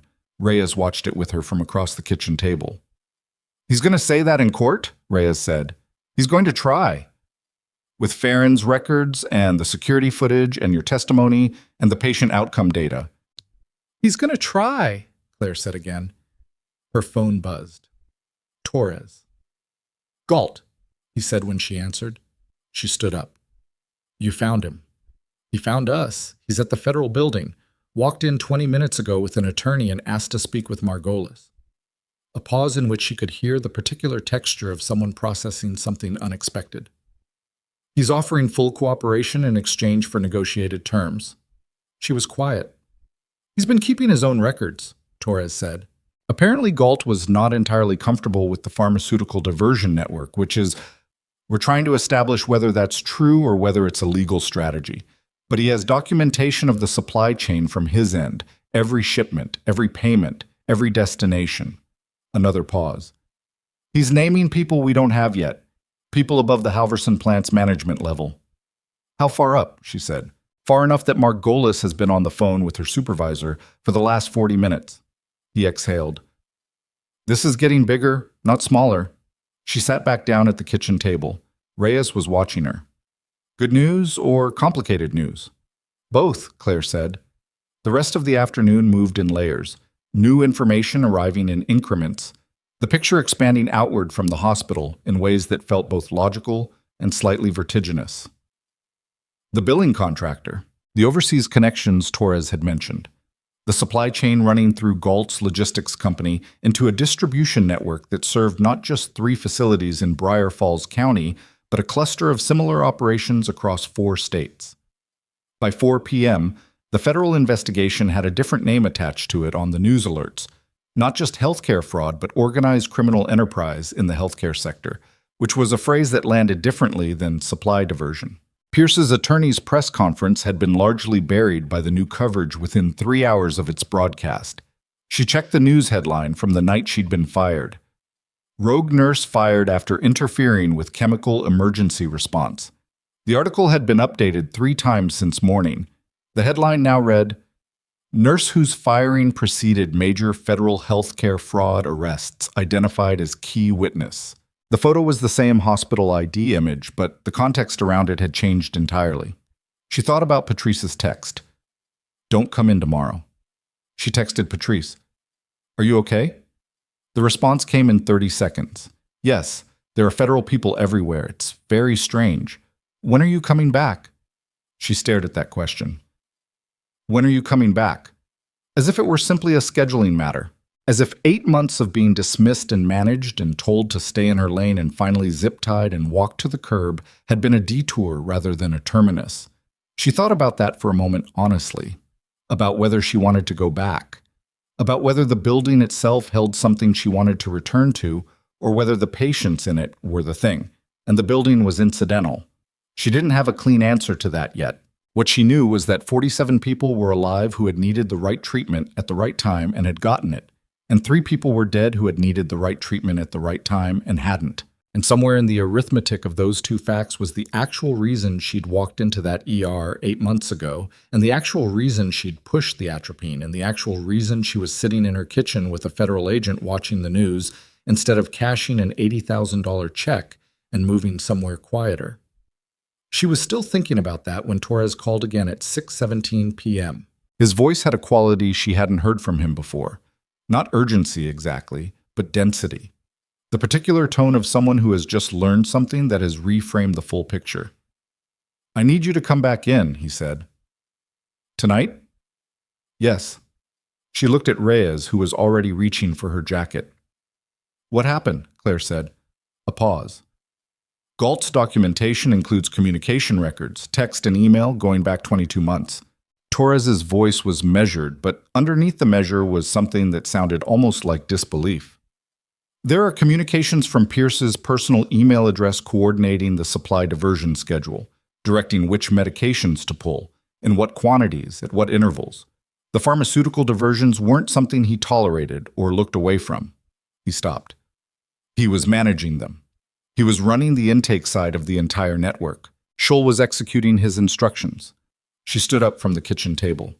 There's a message, Torres said, dated 14 months ago, in which Pierce calculates, his own words, in his own email, the acceptable rate of patient deterioration given projected inventory levels, and determines that the rate is within a range he describes as, quote, clinically defensible given documentation protocols.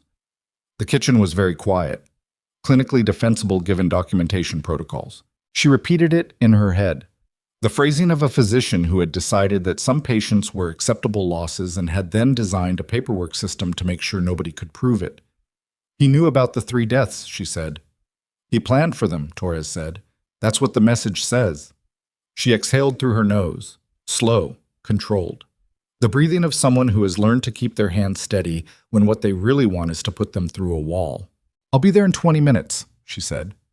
She was pulling her jacket on when her phone buzzed one more time.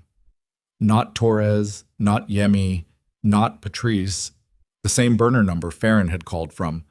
which was impossible because Farron was in federal custody and had handed over his burner phone as part of his intake. She'd seen him do it. She stared at the screen. She answered. Silence for 3 seconds. Then a voice she did not recognize. Not Farron, not Torres, not anyone she'd spoken to in the last 48 hours, said, with the particular calm of someone who had thought carefully about what they wanted to say before dialing. Ms. Bennett, we haven't met. My name isn't important right now. What's important is that you understand something before you walk back into that federal building tonight. A pause. Pierce wasn't the top. He reported to someone, and that someone is not in Galt's documentation. That someone is currently in a position to ensure that what gets prosecuted is a contained version of what actually happened. Another pause. And that someone knows you have more influence over what version gets told than anyone else in this investigation right now. She stood in her hallway. Reyes was watching her from the doorway with the expression of someone who could hear a one-sided conversation and knew it mattered. Why are you telling me this? She said.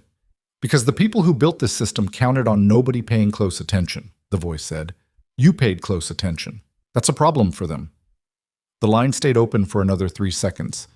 She could hear ambient sound, indistinct, impossible to place. Be careful what you agree to tonight. The line went dead. She stood holding the phone. Reyes took a step toward her. Claire. She looked up. We need to go, she said. She was in Reyes's car before she'd fully processed what she'd just heard. The phone still in her hand, the deadline a silence that felt occupied rather than empty. Reyes drove without asking questions for the first 2 minutes, which Claire appreciated. Then, do you want to tell me what that was? Someone who knows the investigation has a ceiling, Claire said. Someone who thinks that ceiling is about to become official. Meaning someone told them to call you. Or they decided on their own. I don't know which is worse. Reyes's hands were steady on the wheel. Did you recognize the voice? No? Could have been a scare tactic. Someone connected to Pierce's network trying to slow you down. Could have been, Claire said. She looked out the window at the streetlights coming on in the early dark. Didn't feel like it. She called Torres before they reached the federal building. He answered on the second ring, and she told him exactly what had been said, word for word, because she'd made a point of locking it in while it was still verbatim, rather than paraphrased. Torres listened without interrupting. When she finished, there was a pause of about 4 seconds. The burner Farron used was logged into evidence, he said. We're checking if anyone accessed it between intake and lockup, but that seems... It's a different phone, she said. Same number spoofed, or a second phone on the same burner account. Whoever called me had access to Farron's number, but isn't Farron. Another pause. That implies someone in Farron's circle. Someone who knew he was going to contact you and knew what number he'd use. Or someone who's been monitoring him for longer than he realized, she said, which would explain why he was scared enough to contact me through an indirect channel rather than going directly to federal investigators. She heard Torres exhale, not dramatically, just the specific exhale of someone adding a complication to a mental ledger that was already full. Come in, we'll talk through it with Margolis. The federal building at 6:45 p.m. had a different quality than it had at 8 a.m. Fewer people moving through the halls, the particular focused stillness of an office running late because something had demanded it rather than by choice. A night shift energy. Torres met her at the elevator and walked her to a conference room she hadn't been in before, larger than the one that morning, with a whiteboard along one wall covered in a network diagram that had grown significantly since the last time anyone had photographed it for official purposes. Margolis was already there. So was a man Claire didn't recognize, introduced as Deputy Director Shen from the FBI's healthcare fraud unit in Washington, who had apparently been on a flight to Briar Falls since early afternoon. Shen was 60s, compact, with the particular quality of someone who had seen enough versions of the same crime across enough jurisdictions that very little surprised him. He shook her hand once, brief and direct, and then sat down and opened a laptop without further ceremony. The call you received, Margolis said, not preamble. We want to hear it in your words before we discuss anything else. She went through it again, same words, same sequence. She was good at this. The military had trained exact recall out of her years ago, the habit of reporting observations without editorializing until asked. Margolis and Shen exchanged a look when she finished. Pierce reported to someone, Shen said. He said it with the flatness of confirmation rather than surprise. We've had indicators of that since the 8th month of the investigation. The financial flows from the pharmaceutical diversion didn't terminate at Pierce's level. There's a layer above him that we've been working to identify. The money moved through 3 intermediary accounts before reaching what we believe is the primary beneficiary. He looked at her steadily. The caller was telling you something accurate. She sat back slightly. Then why tell me? If whoever is above Pierce wanted this contained, warning me that it exists seems counterproductive. Unless the warning is the containment strategy, Torres said. If you believe the investigation has a ceiling, you might be less aggressive in pushing for a complete accounting. You might accept a version of justice that stops at Pierce. She looked at the whiteboard. The network diagram was layered. She could see Pierce's name in one cluster, Scholl in another, Galt connecting to a third. Above those 3 clusters, a series of question marks and partial identifiers connected by dotted lines. What do you have on the level above Pierce? She said. Shen turned his laptop to face her. On the screen was a financial flow diagram. Account numbers, transfer amounts, dates. She wasn't a forensic accountant, and she didn't pretend to be, but the architecture was clear enough. 3 tiers of accounts, the money consolidating upward at each level, the top tier connecting to a single LLC registered in a state with minimal disclosure requirements. The LLC's registered agent is a law firm in Raleigh, Shen said. The actual beneficial owner of the LLC has been masked through a structure that's legal in the jurisdiction it was established, but that we believe violates federal disclosure requirements for healthcare-adjacent financial interests. He paused. We've known about the LLC for 4 months. We haven't been able to identify the beneficial owner through the financial trail alone. But, she said, because there was one. Galt's communication records include a series of encrypted messages. We've been working on them since this afternoon. 2 hours ago, we decrypted the most recent set. Margolis took over, pulling a printed sheet from a folder. In those messages, the counterparty is referred to only by an initial, but the communication style, the specific terminology used, and references to decisions that we can cross-reference with institutional records. She set the sheet down. We believe the counterparty is a member of the county's Hospital Oversight Board, not the Redwood Regional Board, the county-level board that has regulatory authority over all 3 facilities. Claire was quiet for a moment. Someone who could ensure the investigation had a ceiling from the regulatory side. Someone who would have been informed of the federal investigation's existence through official channels 6 months ago as part of standard interagency notification protocol, Torres said, and who has been in a position since then to know exactly how close we were and to manage their exposure accordingly. A name, she said. Shen looked at her for a 3 count. Then he said, We're not there yet. The decryption gave us strong indicators. We don't have the full chain of custody on the financial connection yet. If we move on an incomplete picture and we're wrong, or if we move before the chain is solid and the evidence gets suppressed on technical grounds. You lose the case, she said. We lose everything, he said. All of it. Pierce walks on appeal, the network rebuilds, and the 3 people who died stay statistics in a report nobody reads. He closed the laptop. What we need is one more piece that connects the LLC's beneficial owner to the operational decisions. One documented communication, one financial transfer with a traceable trigger, one record that puts them inside the decision-making rather than above it. The room was quiet. The caller tonight, Claire said slowly. They told me to be careful what I agree to. They said the person above Pierce has influence over what version gets prosecuted. She stopped. They weren't warning me away from the investigation. They were warning me that someone was going to try to shape the outcome. Specifically tonight. Torres was already thinking along the same line. She could see it. The meeting request, he said to Margolis. Margolis nodded. At 5 p.m., we received a request through official channels from an attorney representing County Oversight Board interests, requesting a coordination meeting with our office tonight, citing the need to align the investigation's public communication strategy with the county's regulatory response. She looked at Claire. We agreed to it. The meeting is scheduled for 8 p.m. That's in 70 minutes, Claire said. Yes. She understood what she was looking at. The caller tonight had known about the meeting, had known that whoever was pulling strings above Pierce was going to walk into this building in 70 minutes and attempt to manage the narrative from the inside, and had warned her in the only channel that felt outside official process. The caller is someone who's been inside the oversight structure, she said. Someone who knows about the 8 p.m. meeting because they're connected to the regulatory apparatus. And they're not the person above Pierce.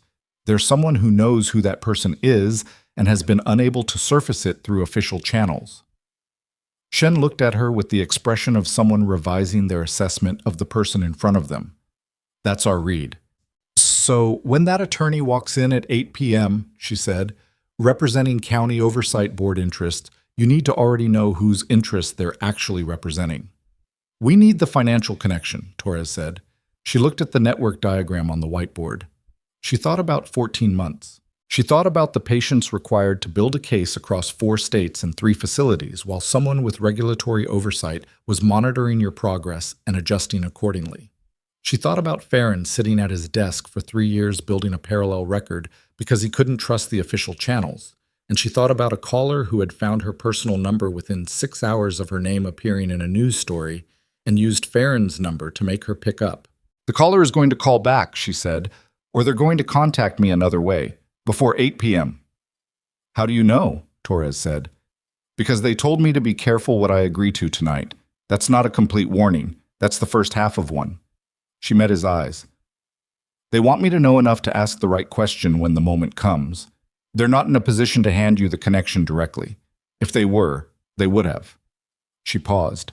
But they're in a position to get it to me in a way that then gets to you. Shen was very still.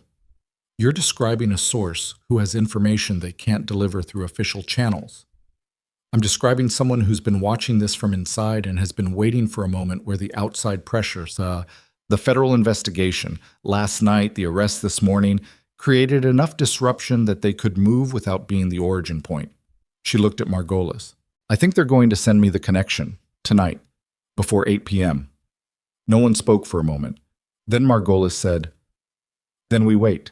Oh, they didn't wait long. At 7:19 p.m., an email arrived at Claire's personal account. No sender name. A string of randomized characters at a disposable domain. No message in the body. One attachment, a single-page document, scanned, the original apparently handwritten on what looked like personal stationery. The handwriting was deliberate, the kind people use when they want something to be legible under pressure. It was a personal guarantee. Financial. Dated 11 months ago. Signed at the bottom by a name she had to read twice. Alderman Curtis Vane, chair of the Briar Falls County Hospital Oversight Board. The guarantee was addressed to the LLC she'd seen in Shen's diagram. It referenced specific investment returns contingent on the operational performance of all 3 facilities.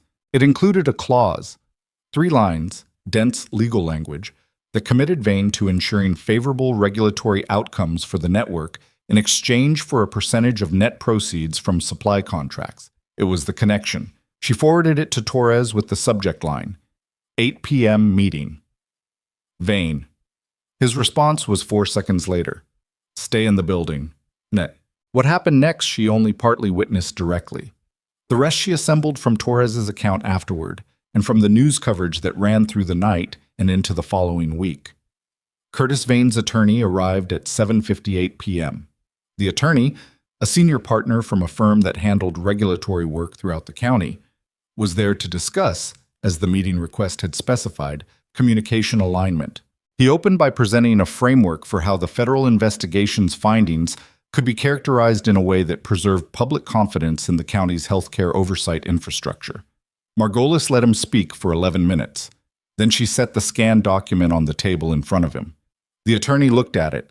He was good enough not to react visibly, which told her he already knew it existed, which told her that Vane had known it existed and had sent the attorney in anyway, had calculated, apparently, that the federal team didn't have it, or that it wouldn't surface tonight. That calculation had been wrong by approximately 40 minutes. The meeting is concluded, Margolis said. Please don't leave the building. Curtis Vane was brought in for questioning at 9:15 p.m. He arrived with 2 attorneys and the rigid self-possession of a man who had spent 30 years in institutional politics and had never once walked into a room where he wasn't in control of the outcome. He sat down across from Margolis and Shen, and he answered their questions with the careful minimalism of someone who knew exactly where the lines were. For the first 40 minutes, he denied everything. The guarantee document, he said, was a mischaracterization of a legitimate investment arrangement. The LLC was a separate entity with no operational connection to the facility's clinical decisions. His role on the oversight board was regulatory and had never intersected with supply chain management. Then Shen placed Galt's decrypted communications on the table, not just the messages, the metadata, timestamps that corresponded with specific regulatory decisions. One message, sent 14 months ago, 2 days after the federal investigation's existence, had been communicated to the county through official channels, that read, "They're looking at billing. Keep the supply logs clean for 90 days, then resume." The message was in Vane's linguistic fingerprint. Shen had had linguists on it for 2 hours. Same syntactic patterns, same specific abbreviations, same punctuation habits as 17 other documented communications from Vane's official county email. The attorney on Vane's left leaned over and said something in his ear. Vane sat very still. Then he said, in a voice that had lost something, not the composure exactly, more the thing underneath composure that makes composure possible, "I'd like to discuss terms." Shen looked at him for a long moment. "I know you would." Well, the arrest that followed happened across the next 72 hours, with the procedural thoroughness of an investigation that had been prepared for this moment for 14 months. Pierce was formally charged with 2 counts of criminal negligence resulting in death, healthcare fraud, organized criminal enterprise in the healthcare sector, and pharmaceutical supply diversion. The charges were read in a county courthouse at 10 a.m. 2 days after the overnight session, in a wood-paneled room with a bailiff at the door and a cluster of press behind a low partition. Pierce sat at the defense table in a gray suit that looked like it had been bought for a different kind of occasion. He was smaller in that room than he'd seemed in the ER. Not physically, but in the specific way that authority deflates when you remove the environment that generated it. The courtroom was not his emergency room. He had no residents to snap at, no hierarchy to operate from the top of, nobody who needed to defer to him because their career depended on it. He did not look at the press section. He looked at the table. Claire was not in the courtroom that morning. She watched the coverage on her phone from Yemi's office at Redwood Regional, where she'd come in at 7 a.m. to help cover the shift gap left by 2 administrators who had been placed on administrative leave pending the investigation's expansion. She was not technically reinstated. She was present because patients needed coverage, and the hospital's HR infrastructure was in no condition to enforce the paperwork of her termination, while federal agents were auditing every office on the administrative floor. Nobody asked her to leave. Schul's plea agreement was announced the same afternoon. Cooperation credit in exchange for full testimony, which meant the details of how the supply diversion had worked in practice, the quantities, the movement, the specific decisions about which medications to deplete and which to maintain at the minimum levels required to pass a surface audit, became part of the public record. 3 patients dead from delayed treatment, 2 more who had experienced permanent organ damage. 11 cases total in which clinical decisions had been shaped by supply conditions that Pierce had deliberately created. The news cycle ran it for 5 days without a break. On the 3rd day, Vane was formally charged. Conspiracy, obstruction of a federal investigation, and aiding and abetting healthcare fraud. His 30-year career in county institutional politics did not survive the first press conference. By the end of that day, the governor's office had issued a statement calling for an independent review of the county oversight structure. By the end of the week, 2 of the 3 facilities in the network had new interim management. Gordon Bryce called her on the 4th day. "Your wrongful termination grievance is resolved," he said. "Full back pay, reinstatement at grade, and the hospital has agreed to a formal acknowledgement that the termination was without merit." He paused. "There's also a number that represents the hospital board's interest in avoiding a civil suit. It's significantly larger than 80,000. She thought about that for a moment. "What do they need me to sign?" "Standard release of civil claims, no NDA. They know better than to ask for one at this point." He paused again. "Claire, you should take it. You've earned it, and it doesn't prevent you from testifying in the criminal cases." She looked out Yemi's office window at the hospital's internal courtyard. November, bare-branched, the kind of gray afternoon that Briar Falls specialized in. "I'll call you back," she said. She called Merritt instead. He answered on the third ring with the slightly surprised tone of a man who didn't often receive calls on his personal line from civilian nurses. "Bennett, I want to ask you something," she said. "And I want an honest answer, not a recruiting pitch." A pause. "All right. Is there a role, not military, not active duty, where what I know how to do could be applied systematically? Not just responding to one crisis in one building. Training, protocol development, the stuff that prevents the next version of last week." He was quiet for about 5 seconds, which for Merritt was a long time. "There's been discussion," he said, "at the Army Medical Command level about a civilian advisory and training program for emergency response in healthcare facilities, particularly around chemical and biological exposure protocols, which are applied inconsistently across the civilian healthcare sector." He paused. "I may have included your name in a briefing document related to that discussion approximately 3 days ago." She absorbed that. "You're telling me you didn't wait to be asked?" "I'm telling you I included your name in a document," he said, with a precision that was its own kind of answer. "How formal is it?" "That depends on whether you say yes." She looked at the courtyard again. A nurse she recognized was cutting through it on her way to the parking structure. A young woman named B, who had been at the nursing station the night everything happened and had not said a word as Claire was walked out, and who had found Claire in the break room on her second day back and said, quietly and without preamble, "I should have said something." And Claire had looked at her and said yes, not to be cruel, just because it was true, and because pretending otherwise would have been its own kind of lie. "I need to finish something here first," Claire told Merritt. "I know," he said. "I'm not going anywhere." The formal proceedings took months, the way formal proceedings do. Claire testified in the criminal cases against Pearson, Vane, and Scholl, and 4 others across a span of 14 weeks. She was not a dramatic witness. She was precise, specific, and resistant to the manipulation of defense attorneys who tried various strategies to reframe her clinical decisions as reckless or self-aggrandizing. None of those strategies worked particularly well, partly because the medical record was clear, and partly because she had a quality that didn't compress well into the narrative defense attorneys needed. She was simply not a person who had been trying to be a hero. She had been trying to keep a 7-year-old from dying. That was the whole of it.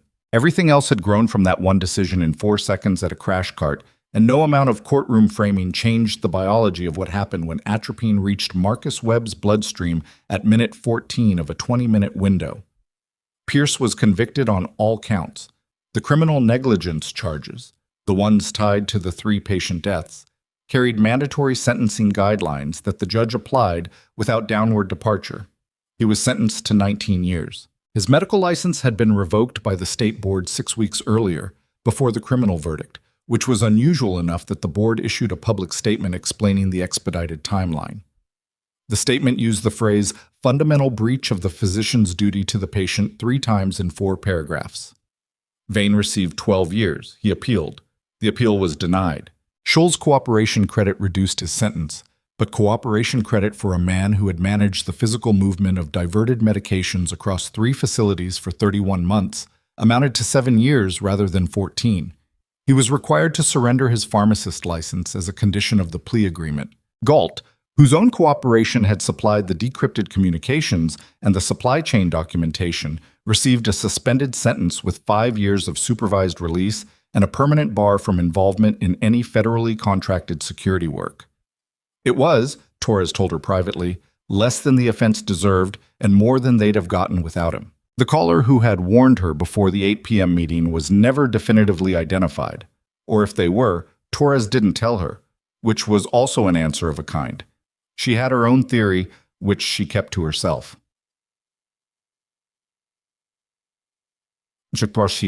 8 months after the night of the exposure event, Claire Bennett stood at the front of a conference room at the Army Medical Command's civilian training facility in Hargrove, Virginia, in front of 23 emergency nurses and physicians from 12 different civilian healthcare systems, with a slide on the wall behind her showing the sludge mnemonic in large print, and below it a real-time case study drawn from an event in Briar Falls, North Carolina.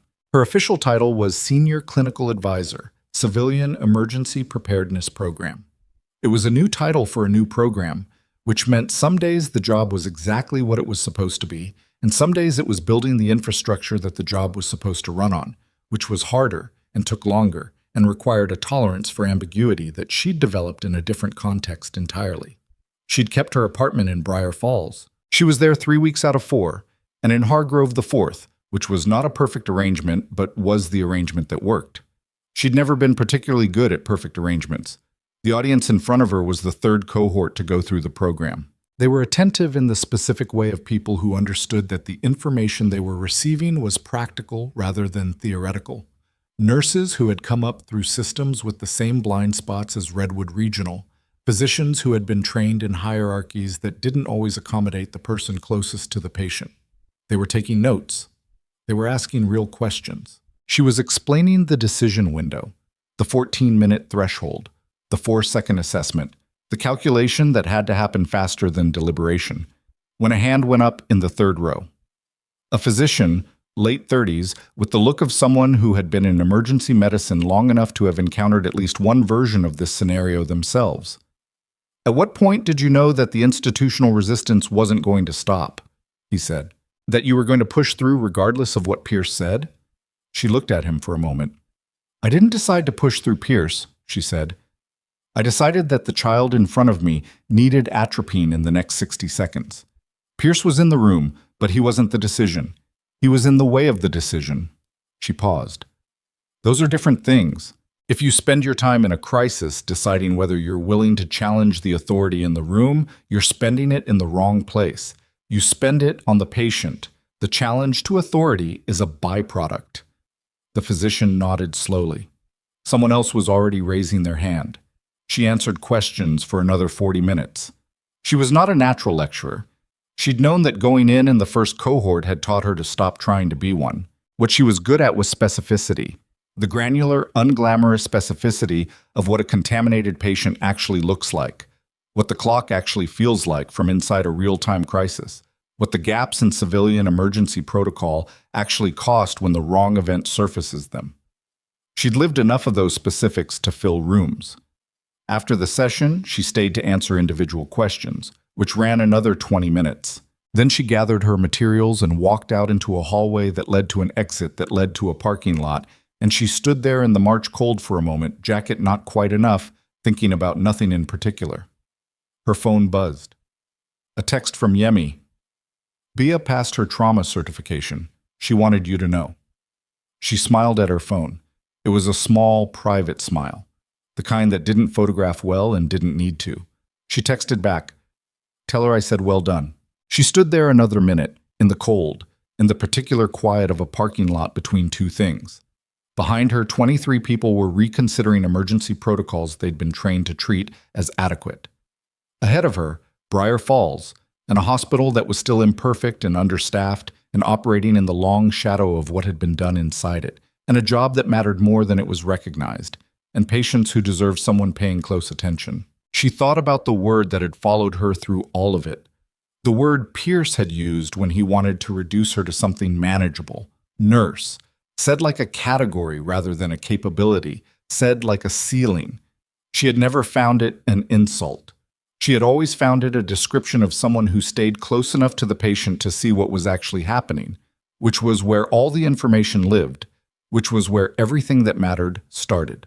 The hierarchy that had been designed to keep her at the edge of the room had also put her at the exact location where a 7-year-old boy's vital signs were deteriorating in ways that the center of the room couldn't see. That was the irony Pierce had never understood, and that men like Pierce rarely did. The people they dismissed most consistently were the ones positioned to see the most. The ones who ran the edges, caught the things that didn't show up until it was almost too late, remembered names, kept the parallel records, noticed when the supply room had the wrong numbers on the shelf. The ones who understood that paying attention was not a soft skill. It was the skill. Everything else was downstream of it. She had not gotten everything right that night. She'd been scared in the ambulance bay in ways she hadn't admitted to anyone. She'd second-guessed the atropine dose for about 8 seconds, which was 8 seconds she'd spent checking her own confidence rather than watching Marcus Webb's response. She'd missed something in Pierce's behavior earlier in the shift that might, if she'd flagged it differently, have changed the timeline of the evening in ways she'd never fully be able to assess. Imperfect.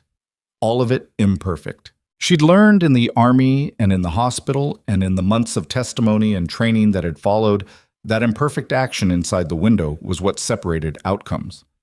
Not the ideal action taken too late. Not the perfect protocol applied to the wrong situation. The best available decision, made with incomplete information, made anyway, because the window was closing and someone was counting on you to fill it. Marcus Webb was 9 now.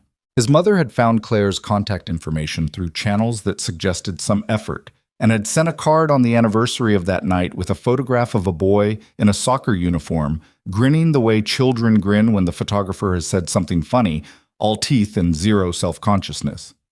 No message on the card, just the photo and a signature. The Webbs. She kept it on her refrigerator under a magnet shaped like a compass. She put her phone in her pocket and started across the parking lot toward her car. The sky above Hargrove was the flat, pale gray of early spring that hadn't decided yet what it wanted to become. She had a 2-hour drive and a report to finish before tomorrow, and an early session in the morning with the next cohort. She was not the woman who had sat on a concrete curb in Briar Falls with her wrists zip-tied, watching a convoy of military vehicles arrive and wondering if anyone was going to ask the right question. She was also exactly that woman. That was the part she'd stopped trying to resolve. You didn't resolve it. You carried it forward into whatever you were becoming, and you let it inform the decisions that mattered, and you kept moving. The things that had been done to her were real. The dismissals, the marginalization, the press release that had credited everyone but her, the zip tie on a curb outside a building where her patients were dying of the wrong diagnosis. Those things happen.